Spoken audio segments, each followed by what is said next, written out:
Hi hello friends, welcome back to my channel.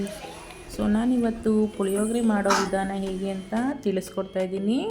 So ಮೊದಲನೇದಾಗಿ ನಾನು ಒಂದು ಸ್ಟವ್ ಹಚ್ಕೊಂಡು ಒಂದು ಬಾಣಲೆಯನ್ನು ಬಿಸಿ ಮಾಡ್ಕೊತಾ ಇದ್ದೀನಿ. ಬಾಣಲೆ ಬಿಸಿ ಆದ ನಂತರ ಇಲ್ಲಿ ನಾನು 7 ಟೇಬಲ್ ಸ್ಪೂನ್ ಆಗುವಷ್ಟು ಆಯಿಲ್ನ ಕೂಡ ಹಾಕ್ಕೊಂಡಿದ್ದೀನಿ. ಹಾಗೆ 1 ಟೇಬಲ್ ಸ್ಪೂನ್ ಆಗುವಷ್ಟು ಕಡಲೆಬೇಳೆನ ಸೇರಿಸ್ಕೊಂಡಿದ್ದೀನಿ.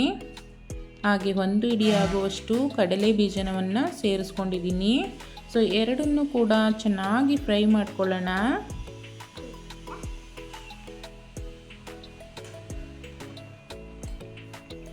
ಕ್ರಿಸ್ಪಿಯಾಗಿ ಇರಬೇಕು ಕಡಲೆ ಬೀಜ.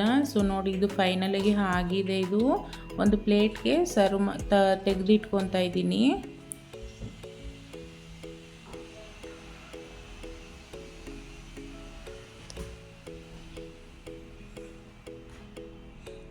ನಂತರ ಅದೇ ಕಾದಿರೋ ಎಣ್ಣೆಗೆ ನಾನು ಸಾಸಿವೆನ ಕೂಡ ಸೇರಿಸ್ಕೊಂಡಿದ್ದೀನಿ. ಸೊ ಸಾಸಿವೆ ಚಿಟಪಟ ಅಂತ ಇದೆ.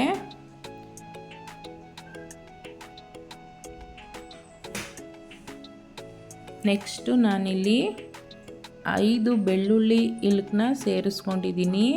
ಸೊ ಬೆಳ್ಳುಳ್ಳಿ ಹಾಕೋದ್ರಿಂದಾಗಿ ಎಕ್ಸ್ಟ್ರಾ ಫ್ಲೇವರ್ ಸಿಗುತ್ತೆ. ಸೊ ದೇವರ ನೈವೇದ್ಯಕ್ಕಾದರೆ ಬೆಳ್ಳುಳ್ಳಿನ ಯಾವುದೇ ಕಾರಣಕ್ಕೂ ಸೇರಿಸ್ಕೋಬಾರ್ದು.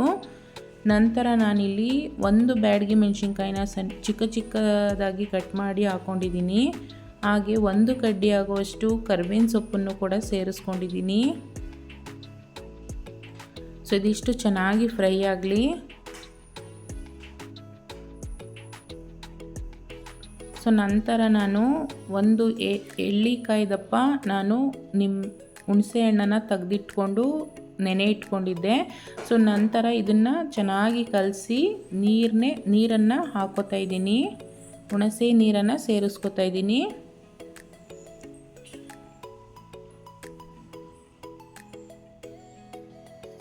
ಕುದಿ ಬರೋದಕ್ಕೆ ಸ್ಟಾರ್ಟ್ ಆಗಿದೆ.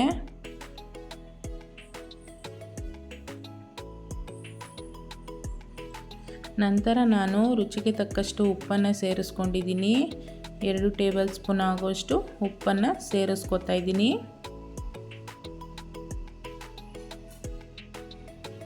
ನಂತರ ಖಾರದ ಪುಡಿ,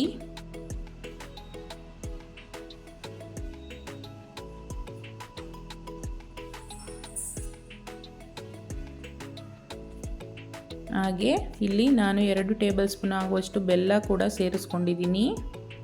ಸೊ ಬೆಲ್ಲ ಹಾಕೋದ್ರಿಂದಾಗಿ ಪುಳಿಯೋಗರೆ ಟೇಸ್ಟು ತುಂಬಾ ರುಚಿಯಾಗಿ ಬರುತ್ತೆ. ನೆಕ್ಸ್ಟು ಮನೆಯಲ್ಲೇ ಮಾಡಿಟ್ಟಿರ್ತಕ್ಕಂಥ ಪುಳಿಯೋಗರೆ ಪುಡಿಯನ್ನು ಸೇರಿಸ್ಕೊತಾ ಇದ್ದೀನಿ. ಸೊ ಚೆನ್ನಾಗಿ ಮಿಕ್ಸ್ ಮಾಡಿ ಸೈಡಲ್ಲೆಲ್ಲ ಎಣ್ಣೆ ಚೆನ್ನಾಗಿ ಬಿಡಬೇಕು, ಗೊಜ್ಜು ರೆಡಿ ಆಗುತ್ತೆ.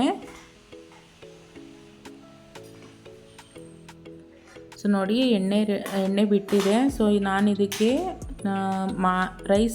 ರೈಸ್ ಹಾಕ್ಕೊಂಡು ಮಿಕ್ಸ್ ಮಾಡ್ಕೋತೀನಿ.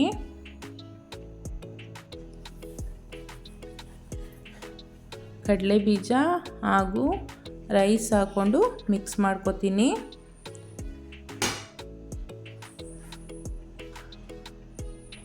ಚೆನ್ನಾಗಿ ಮಿಕ್ಸ್ ಮಾಡ್ಕೊಳ್ಳೋಣ.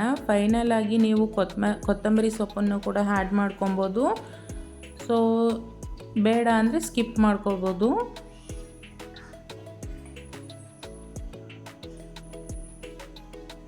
ಸೊ ನೋಡಿ, ಫೈನಲಾಗಿ ಮಿಕ್ಸ್ ಆಯಿತು.